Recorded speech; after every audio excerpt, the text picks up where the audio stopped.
A very good morning and welcome to this edition of the YES101's Visual Radio, bringing you the news. I'm Joad Abdin. We start off with a look at your headlines. News First headline. In headlines, Mbeki meets AKD to share lessons on reconciliation. Former South African president to headline CMG convention.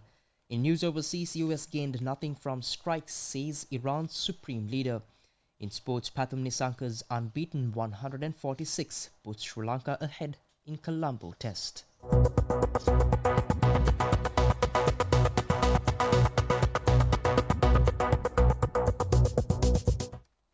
And on to those stories in detail. In your top story this morning, UN High Commissioner for Human Rights Volker Turk has called on the Sri Lankan government to impose a moratorium on the use of the Prevention of Terrorism Act and to repeal the Online Safety Act.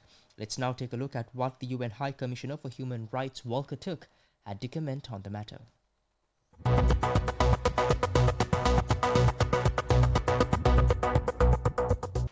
The legacy of the past presents a daunting challenge for the new government.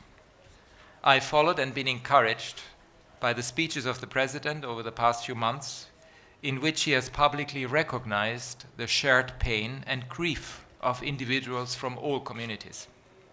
It is important to build on this momentum and to translate it into tangible results so that the truth of what happened to loved ones is unearthed.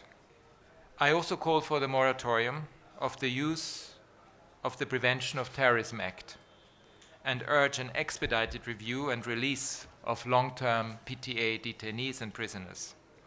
Also, the Online Safety Act needs to be repealed.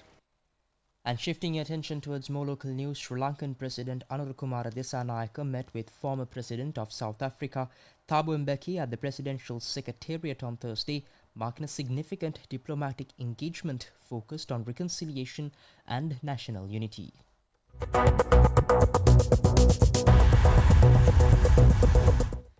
Mbeki, on his first visit to Sri Lanka, expressed his appreciation for the opportunity to witness the country's progress firsthand. He noted that he has long followed Sri Lanka's efforts towards unity and reconciliation with keen interest and was pleased to visit at such a pivotal moment. Despite the geographical distance between South Africa and Sri Lanka, Mbeki highlighted the shared characteristics of both nations, including their multi-ethnic, multi-religious and multicultural societies.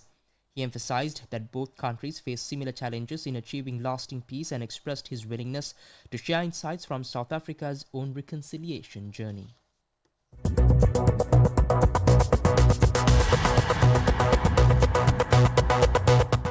Still in local news, the Capital Maharaja Group's annual convention is set to take place this afternoon at Stein Studios in Ratmalana, with former South African President Thabo Mbeki attending as the chief guest.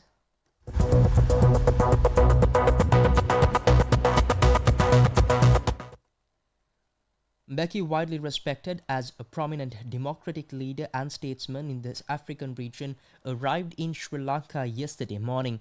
He was warmly received at the Bandaranaike International Airport by Western Province Governor Hanif Yusuf, South African High Commissioner to Sri Lanka Edwin Chalk, and Capital Maharaja Group Director Shevan Daniel, among other dignitaries.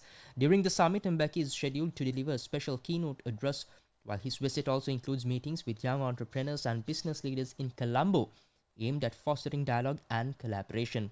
Now, over the weekend, Mbeki is expected to participate in the Gammadda initiative.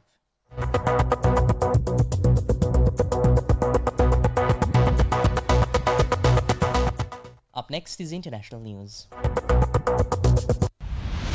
International news. Shifting your attention towards news overseas, Iran's supreme leader has insisted the US gained no achievements from strikes on its nuclear facilities in his first public address since a ceasefire with Israel was agreed on Tuesday. Now, Ayatollah Ali Khamenei said the strikes did not accomplish anything significant to disrupt Iran's nuclear program and described the retaliation against an American airbase in Qatar as dealing a heavy blow. It came as Washington doubled down on its assessment that the strikes had severely undermined Iran's nuclear ambitions.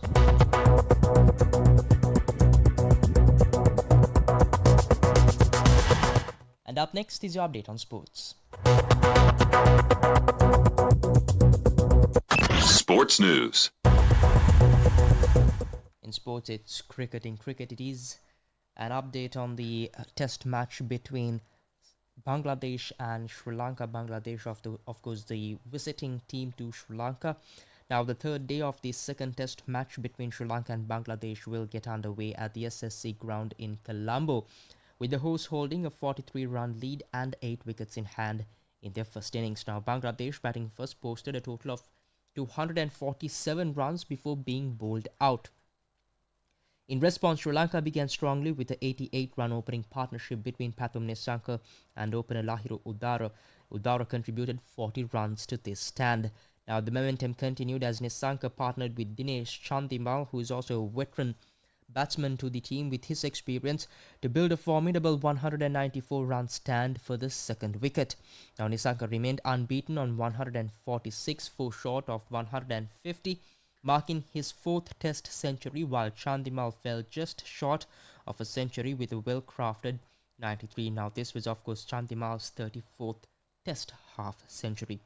Now, by the end of their play on day 2, Sri Lanka had reached 290 for the loss of 2 wickets, establishing a 43-run lead over Bangladesh with 8 wickets still in hand. And with that, we wrap up this edition of the YES101's Visual Radio, bringing you the news. I've been Shuad Abdin. Thank you for watching. Have a nice day.